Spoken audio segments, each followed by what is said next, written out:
Blueberries for Sal by Robert McCloskey.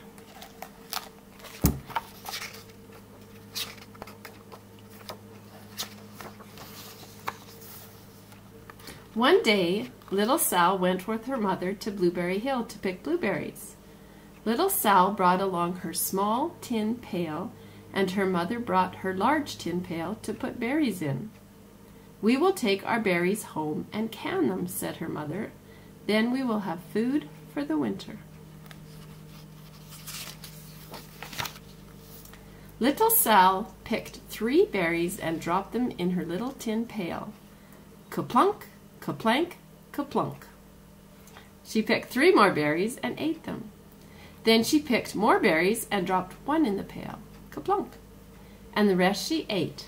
Then little Sal ate all 4 blueberries out of her pail. Her mother walked slowly through the bushes, picking blueberries as she went and putting them in her pail. Little Sal struggled along behind, picking blueberries and eating every single one. Little Sal hurried ahead and dropped a blueberry in her mother's pail. It didn't sound ka-plink because the bottom of the pail was already covered with berries. She reached down inside to get her berry back. Though she really didn't mean to, she pulled out a large handful because there were so many blueberries right up close to the one she had put in. Her mother stopped picking and said, "Now, Sal, you run along and pick your own berries. Mother wants to take her berries home and can them for next winter." Her mother went back to her picking, but little Sal, because her feet were tired of standing and walking, sat down in the middle of a large clump of bushes and ate blueberries. On the other side of Blueberry Hill, Little Bear came with his mother to eat blueberries. "Little Bear," she said, "eat lots of berries and grow big and fat. We must store up food for the long, cold winter." Little Bear followed behind his mother as she walked slowly through the bushes eating berries. Little Bear stopped now and then to eat berries. Then he had to hustle along to catch up. Because his feet were tired of hustling, he picked out a large clump of bushes and sat down right in the middle and ate blueberries. Over on the other side of the hill, little Sal ate all of the berries she could reach from where she was sitting. Then she started out to find her mother. She heard a noise from around a rock and thought, "That is my mother walking along."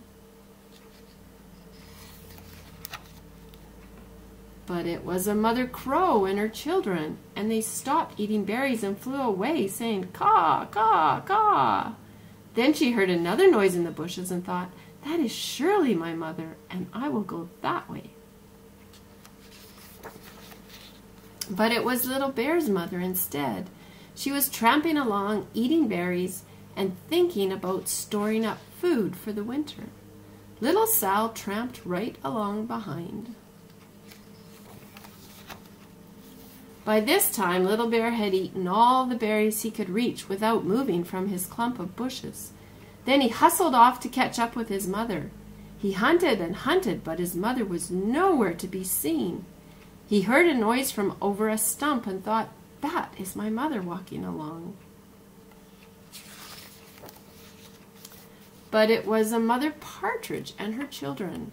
They stopped eating berries and hurried away. Then he heard a noise in the bushes and thought, "That is surely my mother. I will hustle that way." But it was little Sal's mother instead. She was walking along picking berries and thinking about canning them for next winter. Little Bear hustled right along behind. Little Bear and Little Sal's mother and Little Sal and Little Bear's mother were all mixed up with each other among the blueberries on Blueberry Hill. Little Bear's mother heard Sal walking along behind and thought it was Little Bear, and she said, "Little Bear, munch, munch, eat all you, gulp, can possibly hold, swallow." Little Bear said nothing. Little Sal said nothing. She picked 3 berries and dropped them, ka-plink, ka-plank, ka-plunk, in her small tin pail. Little Bear's mother turned around to see what on earth could make a noise like ka-plunk. "Grumph!" she cried, choking on a mouthful of berries. "This is not my child. Where is Little Bear?" She took one good look and backed away. She was old enough to be shy of people, even a very small person like Little Sal. Then she turned around and walked on very fast to hunt for Little Bear. Little Sal's mother heard Little Bear tramping along behind and thought it was Little Sal. She kept right on picking and thinking about canning blueberries for next winter. Little Bear padded up and peeked into her pail. Of course, he only wanted to taste a few of what was inside, but there were so many and they were so close together that he tasted a tremendous mouthful by mistake. "Now, Sal," said Little Sal's mother without turning around, "you run along and pick your own berries. Mother wants to can these for next winter." Little Bear tasted another tremendous mouthful and almost spilled the entire pail of blueberries. Little Sal's mother turned around and gasped, "My goodness, you are not Little Sal. Where, oh where is my child?" Little Bear just sat munching and swallowing and licking his lips. Little Sal's mother slowly backed away. She was old enough to be shy of bears, even very small bears like Little Bear. Then she turned and walked away quickly to look for Little Sal. She hadn't gone very far before she heard a ka-plink, ka-plank, ka-plunk. She knew just what made that kind of noise. Little Bear's mother had not hunted very long before she heard a hustling sound that stopped now and then to munch and swallow. She knew just what made that kind of a noise. Little Bear and his mother went home down one side of Blueberry Hill, eating blueberries all the way and full of food stored up for next winter. And Little Sal and her mother went down the other side of Blueberry Hill, picking berries all the way, and drove home with food to can for next winter. A whole pail of blueberries and 3 more besides.